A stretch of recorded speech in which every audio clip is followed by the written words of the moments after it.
السلام عليكم ورحمة الله تعالى وبركاته. اخترنا لكم اليوم هذا الموضوع، وهو تحت عنوان: ما هي أكثر المواقف التي بكى فيها النبي صلى الله عليه وسلم؟ وهناك 5 مواقف بكى فيها النبي وحزن حزنا عميقا. الذي سيهمنا، أو النقطة التي ستهمنا، نتمنى أن تنتظرونا وتكملوا الفيديو لكي نناقشها باستفاضة. النقطة الأولى وهي غزوة أحد. هذه الغزوة التي مات فيها العديد من أصحابه، أي أصحاب النبي صلى الله عليه وسلم، وخصوصا حمزة عبد المطلب. ثم النقطة الثانية هي موت ابنه إبراهيم الذي حزن عليه حزنا كثيرا. ثم الموقف الثالث هو موت زوجته خديجة التي حزن عليها أيضا كثيرا وبكى بكاء شديدا. وقال آنذاك قولته المشهورة: العين تدمع والقلب يحزن، وما يكون إلا ما يرضاه الله سبحانه وتعالى. والموقف الرابع وهو حينما يقرأ قصص الأنبياء والرسل الذين مروا وجاءتهم الرسالة من ربه العزيز،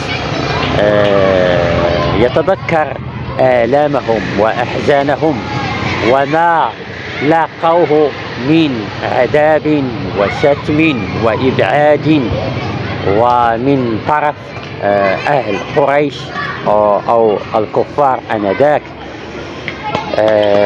لأن كثير من الأنبياء وكثير من الرسل جاءوا بالرسالات فكذبوهم قومهم وقتلوهم. وهذا لا يهمنا، هو الموقف الأخير وهو الموقف الخامس، حينما كان آنذاك في حجة الوداع، كان آنذاك في خطبة الوداع، حيث بكى وتذكر أهله.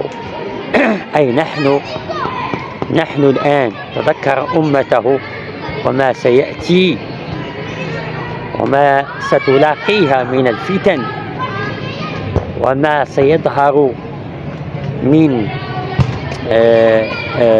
أي بعدهم عن الله وبعدهم عن الصراط المستقيم، ومن كذب وبهتان وصراعات فيما بين المسلمين، وصراعات ما بين دول عربية إسلامية. هذا ما تذكره، أي تذكر المؤمن أو الإنسان يكون مؤمنا في الليل ويصبح كافرا في النهار، أو يكون مؤمنا في النهار ويصبح كافرا في الليل، يعني يتقلب الإنسان.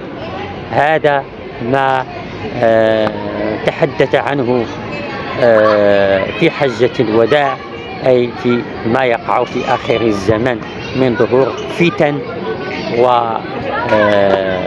وأشياء لا ترضيه هو ولا ترضي الله سبحانه وتعالى.